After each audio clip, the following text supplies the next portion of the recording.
Hey everyone, this is Adam Davis here from thepositivepath.info, and we have an exclusive interview today with Michael Tsarion. Michael is here for his Australian tour, the Age of Manipulation tour, and he's been here the last 2 weeks. We've already done the Sydney and Melbourne and Gold Coast events, and we're about to head off to Perth to do the Perth event as well. As you can probably hear, we're out in nature. We're here at the Haven Healing Lodge, owned by Paul Chambers, a fantastic friend of mine who's really living his truth. And I think we're all really enjoying it. I hope you enjoy this particular interview. It might be a bit noisy with the cicadas and the birds, but at the end of the day, we'd rather be out here in nature than stuck in a house. So, hope you enjoy the interview, and we're going to get started now. Michael, it's a pleasure to be here. Hope you enjoy it. Yes, I am. Have you enjoyed the last couple of days? Absolutely. It's been on the go, but it's very exciting to meet new people and to present the information. Actually, this information has only been presented here in Australia, for one. But even if it was earlier material that I've done, it would still be interesting to see the reactions of different crowd, different place, different background. But it's, as I say, extra fascinating and interesting because it is new information and you have no clue how it's going to go across. And then to see very positive responses is excellent. So it's been really good. If you were to take someone off the street who asked you, what is it that you do at these events, how would you explain it? Well, I think I have on my YouTube account, I'm not sure, on the channel, interests, and partly tongue-in-cheek, but partly also very seriously, I wrote Fighting Tyranny, and the work goes into that. I come from a long tradition of studying the architecture of control, both on a political level, and then my work start going more into how that type of tyranny affects human consciousness. And basically, since I started publicly, I've wanted to get to the information that we're getting to now, and only had time to put in, almost anecdotally, this other thing about the consciousness and bringing in a little bit more psychology, a little bit more philosophy, to show how the oligarchs, the rulers, I'm not doubting that they use a divide and rule policy when it comes to control, but people often mistake that as being a divide and rule policy only in forms of territory or mass movements. They sometimes forget and have to be reminded, almost constantly reminded, that this is also a policy, a strategy that involves human consciousness, the individual and their consciousness. So basically it's a discussion of that. Inevitably, to talk about the human mind, you have to get into psychology and philosophy, whether you like it or not, in a way. And for some people that's going to be over their heads and a little bit maybe intellectual or whatever you may call it, because it's not in their background to think in that way. It's easier to see something sort of in newsprint or on the television or topically. Something you can chat on an everyday level with, like say the recessions and the wars and the genocides and the vaccines. But see, I think that other teachers in this field are doing a marvelous job exposing that. They really are, and there's really almost nothing to add. And if there is something to add, it's kind of minor in a way. So my forte is to really look at the attack on the individual.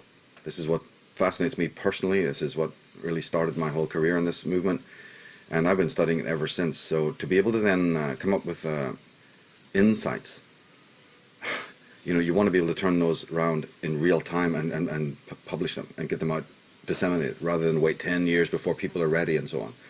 So when you ask me how good I feel about it, it is mostly positive because the turnaround time is so little. In past ages, when somebody had something incredible to tell the world, something of absolute importance, something of crucial importance to their lives, first of all, the mainstream media weren't interested. And if you tried to disseminate it yourself, you may have to wait years and years and years before you could do so. And then you sit back and wait for the response, if any. Now, you see, just to have hundreds and hundreds and hundreds of people come to events of their own free will, and most of them are up to speed with what you're talking about, is fantastic. I think the revolution will not be televised, but it might end up on YouTube. We're seeing a lot of people who I think are becoming increasingly aware of what's happening, and they're not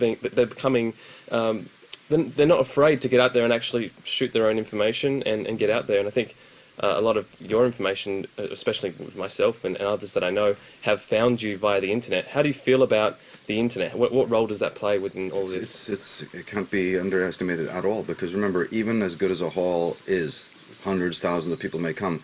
We've historically seen this. You put something up like Origins of Evil or 2012, The Future of Mankind, I think I did that talk in front of 60 people in Los Angeles when it first came. It was sort of impromptu. They invited me quickly.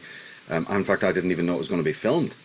I walk in there and there's Ted from Booktree, a pal, you know, who lives in LA. Says, "Oh, just toddle along here, and I think I'll film it for you." And hands you a CD. You put it up on the internet, and within 8 months or something, like over 1 million people had seen it. Before YouTube messed with the figures and pretend that, you know, take the countdown and starts at 1 again. But I kept track of it, and I'm sure that by the second year, and then Architects of Control as well, that went up, and over 2 million people had seen it within a year. Again, it was about 800,000 within a month. So of course, how could you fill a hall with 800,000 people? You know, nobody could do that, not even Elvis, right?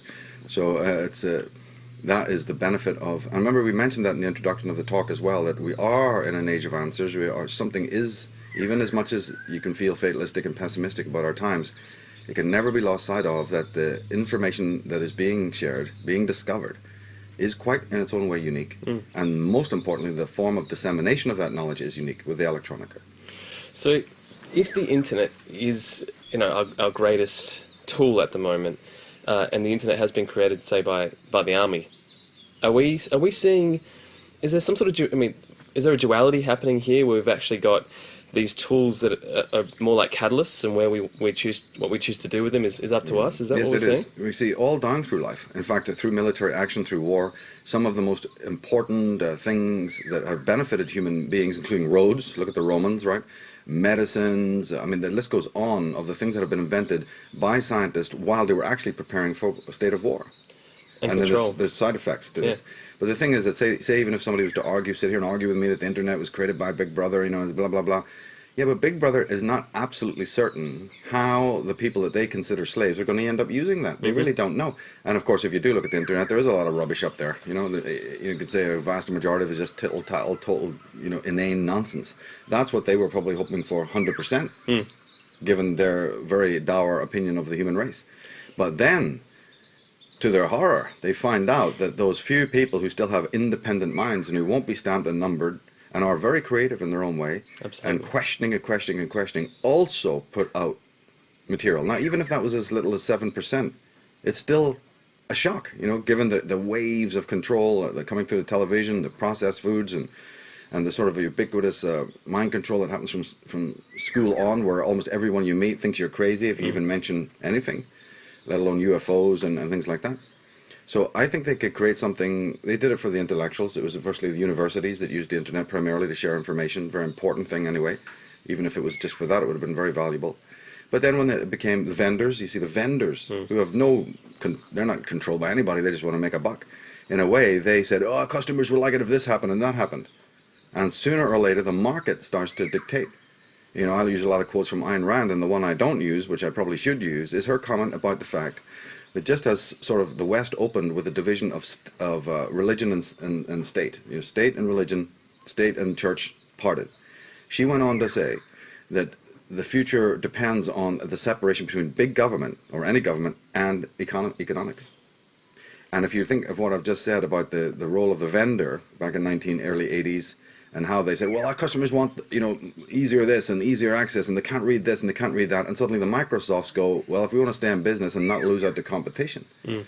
So even on a street level, the market sort of takes over and has its own momentum, whereas Big Brother's agenda may have to accommodate those kinds of things. But that's never to say that Big Brother doesn't have a major hand in what's going on, but at the same time, there are the vagaries of the flow of what people want. Otherwise they go, yeah, I'm not interested in that. Look how quickly video games and other things get redundant. So it's quick. Totally right. Yeah. And you know, with Edward Bernays, who I know you know his work, what he did very well, you know, the father of PR, are we starting to see where the market is basically manipulated to want certain things at the same time? More and more of that's happening, of course. Say we talked, say, 20 years ago, they might be slightly different, or they were more inept at doing it and so on. But now, unfortunately, because of since the Reagan and Bush era, the whole me. Well, also the homogenization, putting their own family in power, you know, homogenizing the networks, casting out any outsiders. It's actually been quite rapid. So within about 10-15 years, this has now become a problem where they're monopolizing all the media outlets vastly. and pretending like they're not, you know. But then you go into the middle of Europe and you find that there's clear channel billboards in the middle of Europe. Everyone in America knows it's a problem, but you go into the middle of Europe and some countries there, and you see that they own the billboards there as well. So it's one big, gigantic, centralized network, which is the big danger. That danger's been predicted by savants from within the system and from without. And that needs to stop. Otherwise, there will be finally a major crackdown, and they will control completely what people think they want independently, whereas in fact they've been programmed to want it. With the control of consciousness, you know, someone said to you, "How is my consciousness being controlled?" I know that there's literally probably 1,000 different facets, but what are the main overarching structures that you can see? First of all, it is through the anxiety that we talked about.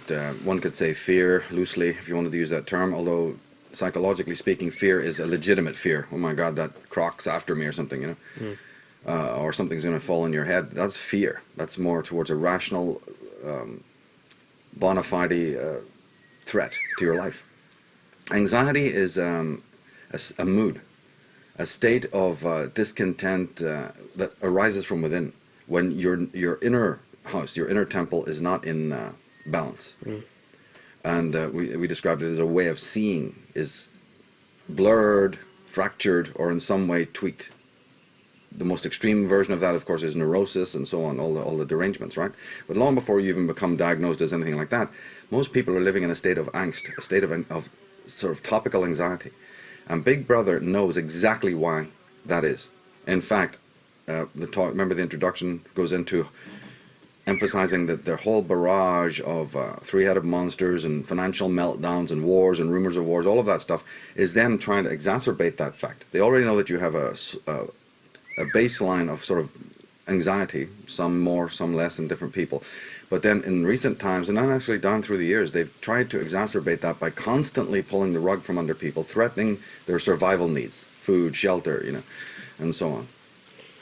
And the working on anxiety is one of the, as they say, there's many, right? But that's one door into the complete control of the human being.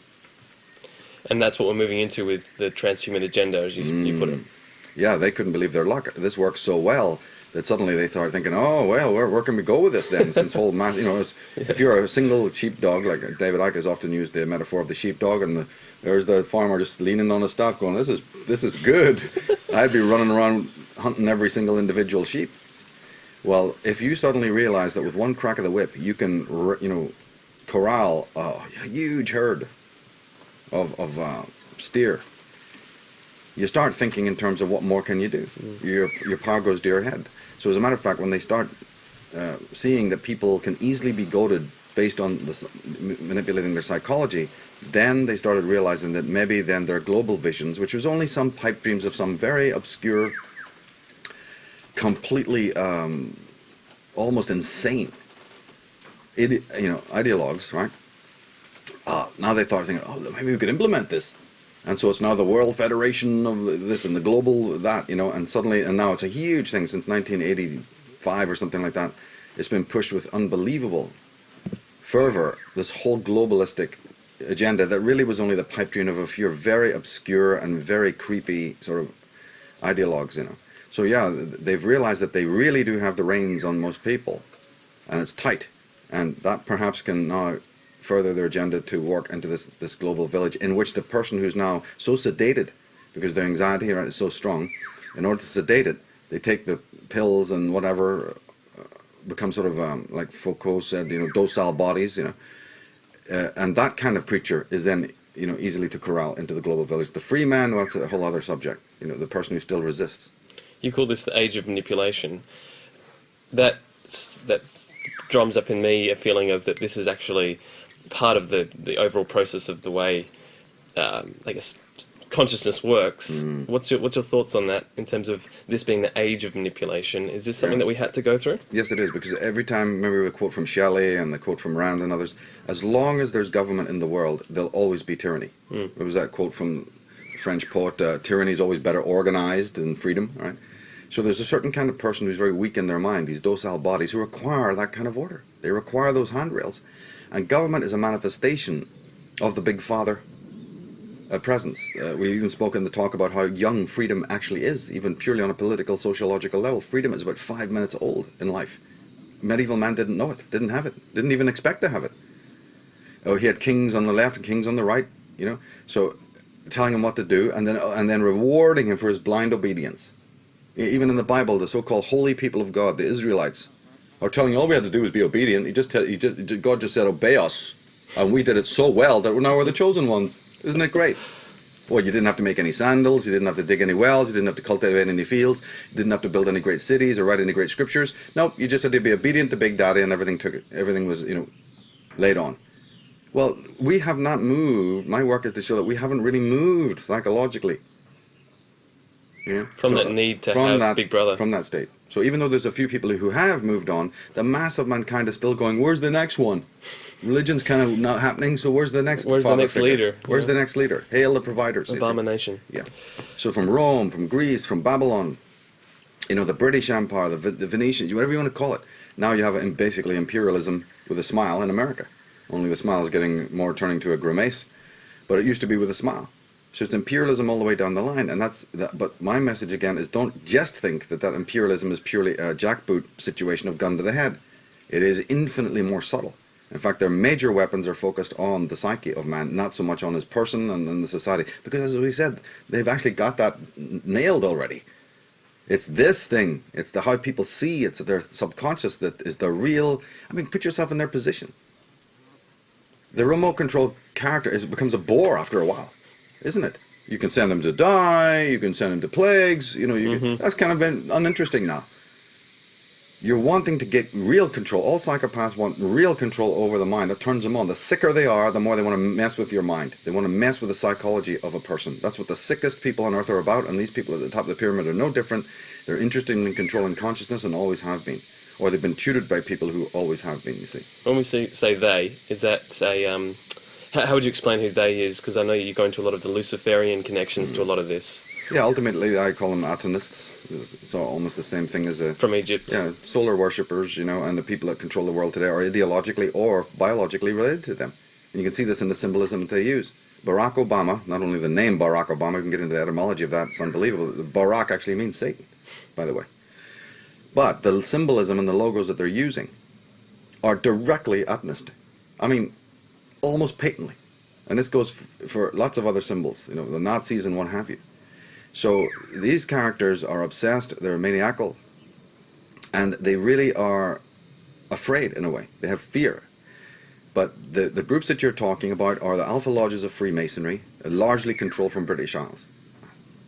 Sad to have to say it, but you could just take a walk of Sydney streets and take photographs of the names of the royal streets and all the rest of the symbolism, and to prove what I'm talking about here, that is Canada, Australia and America are basically vassal states of the British Crown. And behind the British Crown is something more elusive. Those are the Alpha Lodges of Freemason. We have the names, I've mentioned them in my work, and I also have references to other scholars far, far more research than I am in that particular subject. So I've got lots of names there, and if anybody wants even more, they can email me and I'll give them more work than they'd ever want to see in one lifetime to research these organizations. Some of them are very ancient people, dynasties have come from the Ottoman Empire. Dynasties have come specifically from the Habsburgs. It's the Habsburg Hanoverian, line, and Plantagenets, Savoys. All of these people are still ensconced in power. Some are topically Catholic, so they appear on paper to be siding with the Vatican, and others are technically, again, Protestant, appearing to have other allegiances, you see. But those allegiances are purely a smokescreen. Beneath the surface, behind the lodge door, these people are one, and their symbolism shows you that they're one. So we have their names, you can track their families, we know where they live, and so on. We know what they've been doing. And it's important to know the middlemen. They don't often operate openly. They always hide behind a charity like Prince Charles is wont to do. All this goody two-shoes rubbish. But the thing is that then they work through individuals, like the Bonos, the Geldofs, and the Brzezinskis, and the Colonel Mandel houses are agents, J.P. Morgan, and so on. Then you have institutions. The individual was once, the cigar-smoking individual, with his shady mafioso dealings with the black Venetians or whatever. That's kind of scaled back now because average investigative journalists can see through that. Who the hell are you? What the hell is this? With your harem or whatever it is. It's too obvious. So what they do now is they work through corporations, crown corporations, big, sterile, faceless corporations that appear to be all about money and greed. What rubbish. And any conspiracy researcher who thinks that that's all it is sorely misguided. Right? Corp is dead, a dead thing. It's just a vehicle for something else more elusive. Look at the symbolism of the corporations. Look at the designs of the buildings. Go inside. Look at the mosaics. And then again, do the homework and track back. Who creates these financial meltdowns and why? A financial meltdown run by a few lower-level psychopaths on Wall Street is only another action to destabilize people, to make you think, to destabilize you ultimately spiritually, so that you believe that somebody else has your financial and spiritual welfare in their hands. If they can do that, if they can just do that, and they've done it continually down through the centuries. And it's time people woke up and realized, that we, first of all, financially, economically can take our power back overnight, very easily. You just tear up their little pieces of paper and throw them away, and don't go down and sign on for all of that rubbish, right? And secondly, you can spiritually attune yourself. And this is, when I say spiritual, it doesn't mean what religion you are. Spiritually, you can attune yourself to say, I don't give the right to anyone, not any human being, nor anything, nor any goblin or ghost, to say that you control the reason for which I've been born on this planet and my prosperity. It's in my hands and my hands only, and I will decide. And if I act on my own free will and I fail, well, then I've taken responsibility for that. And if I succeed, I accept the glory of that. But no one else will decide my fate. That's what the world now needs to do, wake up, and that's what this series and talk is really about. And we break it down, because it's a huge subject. We're just talking an overview. We break it down into all its subsets and show how the tyranny works so that we can then peel it away. Here's how it works in this area. Here's how it works here. Here's how it works here. Different in some cases, same in others. And so now you know what it is. Now you can get rid of it. Diagnosis followed by healing. And you talk about this really only being for it's not for the 7 billion people to wake up to this information at this particular time. Do you still believe that? And is that what we're seeing at the moment? I'd say my work. I wouldn't talk about anybody else. I think other people's work is fantastically topical. I'd be amazed why you couldn't be inspired by it. If you listen to Alex or David, I would. Why would you not want to get up and say, this is it. This changed my life. As many of the people we're meeting here has happened. I do reserve my work because I'm not a fool. I know that this rubs people up the wrong way a lot of the time. It's very intense. It's very internal. It's internal, isn't it?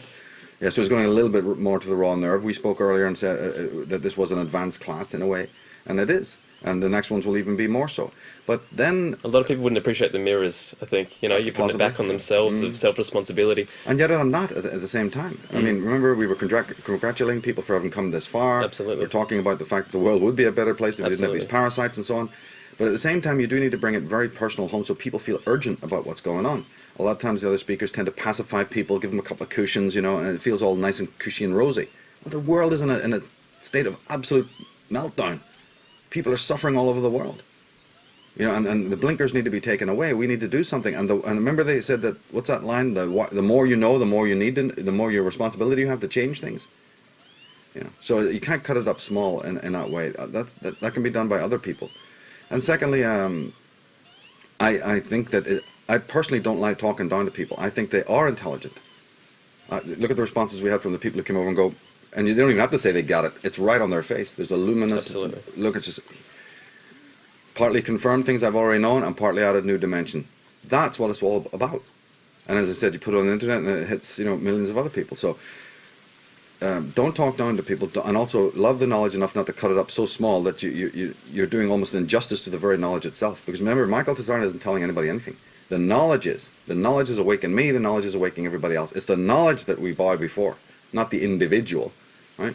And so I have that very reverent attitude towards the knowledge itself and refuse to cut it up and make it spinner rack for people, because I don't think that is that's what's been done in the past, and I don't think it is respectful to the knowledge itself. And that's why you focus on the quotes of the different people throughout the ages who have explained this. Yes, right from Cicero and Marcus Aurelius. These predicaments that face us today are the same predicaments that faced the Taoists thousands of years ago. Did you ever think you'd be doing this as a I was going to say a living, but I guess as a journey? No. I had resisted for years. In fact, the vast majority of the work I've done up until today has been stuff that I've been dealing with since 1983 as a personal hobby, and got much stronger on it, say in the early 90s. So there was never a thought for a single moment until I met Jordan Maxwell and others who just wouldn't stop pushing me to do talks, and Victoria Jack and a few other people in America. I literally made it almost impossible to say no. Robert Perala and others, and I was very, apprehensive about it. I had made a personal decision several times through life, because I grew up in a New Age environment, and I was exposed to some very, very, great teachers and what have you, and saw that whole milieu almost from its opening, almost from its inception. And I was young, but I still, young people see a lot. And I didn't really care to follow in their footsteps, even with the people that I thought were brilliant, were very positive. It just didn't seem my cup of tea. I like to sit home and study it on my own and, stare at the window and not really have any of that notoriety, let's say. 20, 30 years later, people who predicted that you're going to be doing this, suddenly it comes true. And it's not will at all, anything but. It was circumstances and then other people very much putting me there, and then one thing leads to another. And then I'm a bit of a workhorse. When you put the first book out or the first little talk out and you see a good response, I automatically want to make it better, just to finish the product, just to say, okay, there's mistakes, corrections, put a better cover on the thing, for God's sake, get rid of that spiral bound thing. Yeah. So I just, as a workman, I don't know, or an artisan, I am focused on that, making that thing that they admire just that much better. No other, forecast of, this will take me here or this. It was just a warm reception of a young guy from outside. All of these people welcomed me in, set up extra talks on my behalf, wanted to know more about what I was doing. And then me just hoping to come in and say, here's the same thing, or here's another product, and it's better, It's craftsmanship. That's basically my thread, right up to today. Months and months and months was spent just putting this slideshow together at the exclusion of everything else. Almost whole other aspects of my life, both, financial earning and personal life, get immediately put on hold to work on the Australian tour. So that's craftsmanship again. You just go, let me want to rehash, just get up there and wing it. No, this is a very vital time. I try to stay coherent and bring the best of the knowledge that I can and put it together. And just put out a really strong product that was really going to make people think very deeply, and not do a second shoddy thing, to reciprocate for that warm response that I got in the middle. After that initial launch, it's just been the support then of the public that kept you going. Yeah. We want this, so tell us about that, and then you just keep going. Or again, I see errors in a lot of other areas and go, that gets my goat. And you go, no, I want to fix that. So a great deal of my work is refutation, built out of the X factors of other people's work where they're not quite, on the ball or whatever. And your inert need inside to want to get it perfect. Mostly that. Yeah. Mostly that. You can't be responsible for, you can't live in expectation of what people are going to think and whether they're going to like it and all. The guy who hates it today loves it tomorrow. A little bit of shake up in life and they'll all be going, man, you were really right. Yeah, well, you didn't say that at the time. So that, it doesn't matter. Time, when the truth is out there, leave it. Let it go. It's not yours anyway. I'm just broadcasting what I've learned, and I take it as the truth. I feel very strong about it. But then you let it go, and you release it. And you let it take its own actions, perfectly capable of doing its own thing in the minds of everybody else without you getting in there and rehardwiring them, Just let it go. Don't own it, don't copyright it, don't patent it in that way. It was interesting, before the Melbourne event, when we checked into our hotel, your solution slide, there's 5 parts to your talk, and the solutions part was completely destroyed. Corrupted, yeah. There was like 9 hours before we have to go on stage. We couldn't even have the time to work out why it got corrupted. So I emailed home to see if the master file was good. No, it's all blank. Great. So we couldn't even have it sent to us over in a few minutes with email or one of the services. Oh my goodness. So that was like, then what do you do? So I had to sit there for like approximately almost close to 15 hours or something like that, and replace every slide.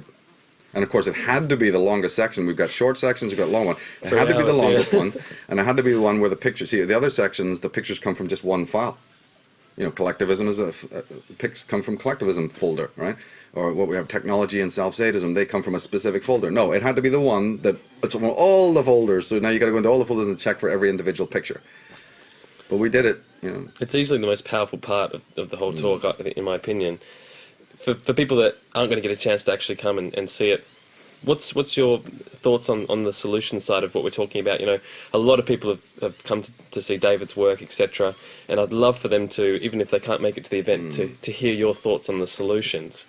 What's your thoughts? Well, I think they're crucial. I think they're absolutely crucial. That's what the whole talk leads up to. I feel very serious about the state of the world. even in the early parts when we're talking about history and, the past and what have you. And people think, oh, you know so much about history and all. I have to keep reminding them that that's a secondary interest to me. I get interested in all of the stuff I'm interested in purely because I'm interested in the state of decay that's in the world right now. The origins of evil. Why are we living the lives we're living right now? And what can we do about it?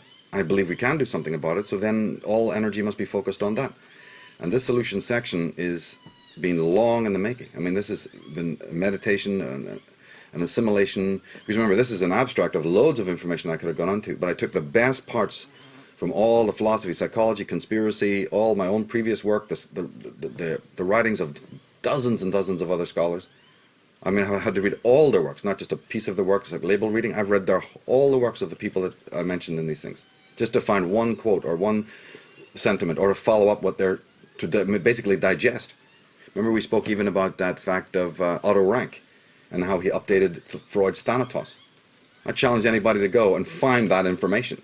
Find me a description of how Otto Rank, the existential psychologist, updated Freud's Thanatos complex. Over whole institutes have risen and fallen fighting over what Thanatos is. That one little piece of information took, God knows how many months or years to not only understand, volumes and volumes to read, volumes of commentary to read, because you don't understand the original thesis written by the man himself, so now you have to read commentaries on it, and commentaries on the commentaries on it, until you have it completely clear. And that goes for almost every slide. The amount of work and blood that's been put into this solution section primarily is phenomenal, really. And each thing is a condensed nugget that will flower later on in the mind of the person who, thinks back on it or watches the DVD or whatever, and follows up the research. I've mentioned a couple of times during the talk, take names of these people, the Viktor Frankls and take their names, go and look up on the internet what they're into. Because the people who go, that few that come to see us, they're the 100 that teach 1,000. They're the 1,000 that teach 10,000. But when you go out to do that work, you better be armed with the facts. I've got the facts. I've done it all my life. But the individual needs to also arm themselves so they can immediately say, no, you're wrong. Let me prove it to you. Here's the statistics, or here's the facts. So no, that's not incorrect. That's incorrect. Or even with school teachers, and anybody tries to debunk you or pretend that they don't know what you're talking about. It's very, very important that people in this movement are armed up with intelligence more than in any other subject, because they're going to receive more backlashing than others, and they're going to look stupider than anyone else. More questions. Right. Look at the way that the newspapers pictorialize myself and David and other people. We get more backlashing than ever from the mainstream, isn't it? So we can technically look dumber if we don't own our own stuff. We'll be the butt of ridicule. Well, that is not going to happen with me. I can tell you that. I'm not saying they should stop the ridicule, but there's not going to go very far, because come on ahead, bring it on.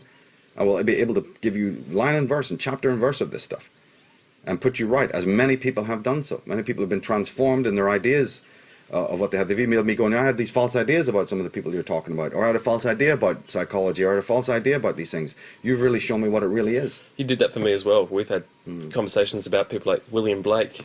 The information you've explained to me, and it's amazing. Isn't it? Can you go into it a little bit about the seven universe? That's coming in another part of the Age of Manipulation series. But Blake was a man who, remember in the last section we start talking about the inner world? He was an expert on that. He was a champion of that. And in his work, he was a poet primarily, so his work is a little bit difficult to decode because it's not quite, linear. And then he wrote many books in which they're apparently his little dramatis persona, his characters, appear to change throughout the books, making it even more complicated. But basically what he did was he characterized aspects of consciousness, like the reason of man, he made into a god called Urizen, right? And the heart, it has a specific deity, and the body, Tharmas, from the word thermal, right? Tharmas is a god, Los is the heart, reverse of the word Sol, and he has Jerusalem, he took from the Bible, but it's not a place, it's a female goddess who's actually going to be responsible at the end days for freeing everyone, bringing people back to spiritual unity, or whatever you want to call it. So, and then Blake had a very elaborate, in his early works, of the fall of man, of how that had actually happened through 4 stages, basically. And strangely, his theories pre-cues Jung. Now, as a matter of fact, for those who are really, really into that subject, Jung borrowed almost everything that he knew from Nietzsche. This is not well known, right? Freud borrowed a lot from Nietzsche and Schopenhauer, but Jung borrowed a lot from Nietzsche, and also apparently, in my opinion, borrowed a hell of a lot from William Blake, because Blake's descent of spirit from what he referred to as the Edenic realm was in a fourfold way, just in the same way that you have Jung's quaternity of thinking, feeling, intuition, and the other one, sensation. So God, when he fell, and God's name was Albion, just means the white one, like the white cliffs of Dover, the Albion, England, Pure white light. Pure white light. Yeah, he falls very much in a sort of Kabbalistic, stripped down Kabbalistic way, where God falls, smashes himself on the rocks of reality or the material, and splits into 4 parts. Now, you got to be, you're going to have a hard time proving me that Jung didn't just take that right out of Blake, So, and these 4 individual parts become separate individuals. And then, strange, another thing happens is that those individuals are all, I think, masculine, if I'm not mistaken, and they divide themselves because the fall is so drastic that they split, and so now you have 8. And when the first 4 split, they split into what's called an emanation, which is a feminine half of their split. So Albion falls, divides into 4. The 4 zoas, from the Greek living being, divide themselves into a feminine half, which is called an emanation. And then I think they can even split again into 16th into what's called a spectre, which is more the shadow side of everyone, you see? Although in Blake always used to turn things around a lot, and it turns out that sometimes the demonic side of us, the spectre side, is actually a liberator. It turns out to be a form of liberator. So it's very complex iconography. And so this incredible thing goes on. We have 16 court cards in the tarot. We have 16 emanations from Blake. So there's lots of incredible connotations there. And the man was really basically saying that all of these individual aspects of consciousness, of a singularity, go out and have their myriad experiences in the creation. In reality. In reality. And then one day, from some amazing event, the marriage of heaven and hell, when Albion awakes, they come back again and unify. And then even behind those theories that he had, there's even a more fantastic tale. Very esoteric, and we'll be dealing with it's the backbone of one of the future talks. I use his metaphysics, in other words, to back up some of my own theories, to really make it, adamantine. But I'm still working on that, so it'll be down the line at Age of Manipulation 4.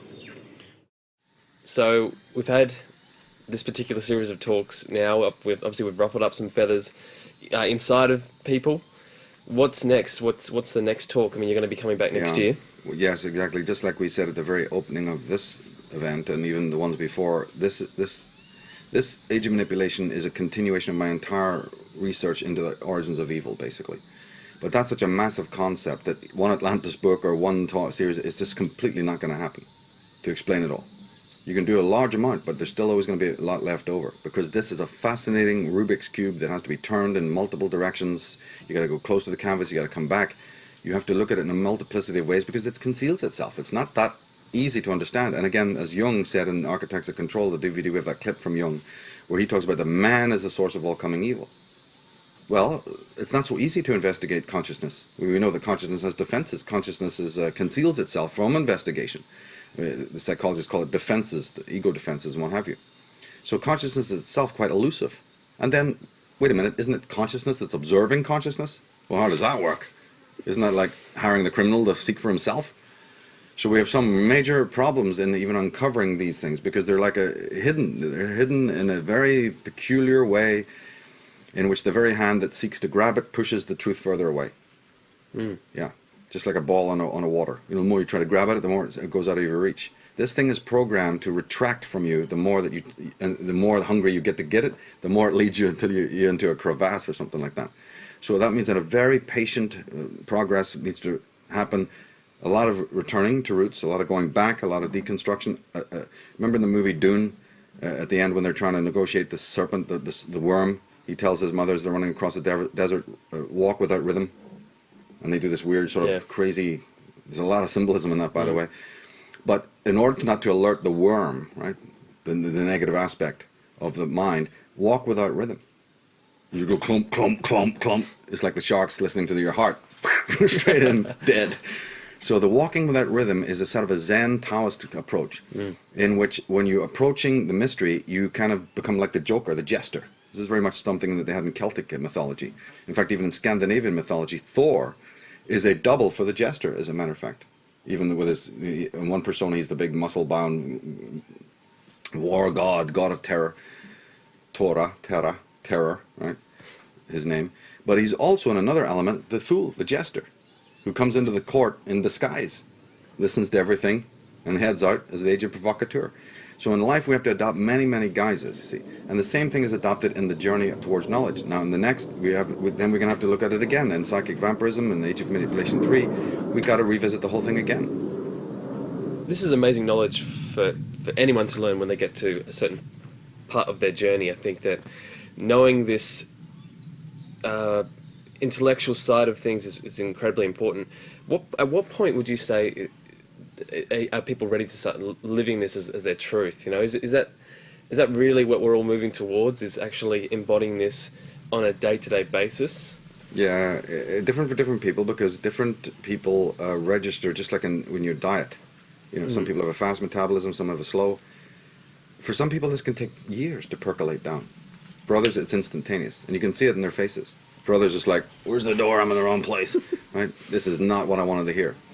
So it's all, I'm not a collectivist, so I don't really believe in collective action. Yes. But what I do believe is in empowerment psychologically. Because remember, see, no matter whatever vagary happens to you in the external world, no matter whatever happens even in your personal life, it's tragic, or even in the society, if you have the psychic constitution to be strong and understanding why these are happening, you'll sail through anything. But whereas the person who is weak and ungrounded, the slightest thing can happen and they're neurotic. They fall over, topple. So I would rather see a group of people who can withstand even quite large tragedy or meltdown, but do so because they're not fazed by it.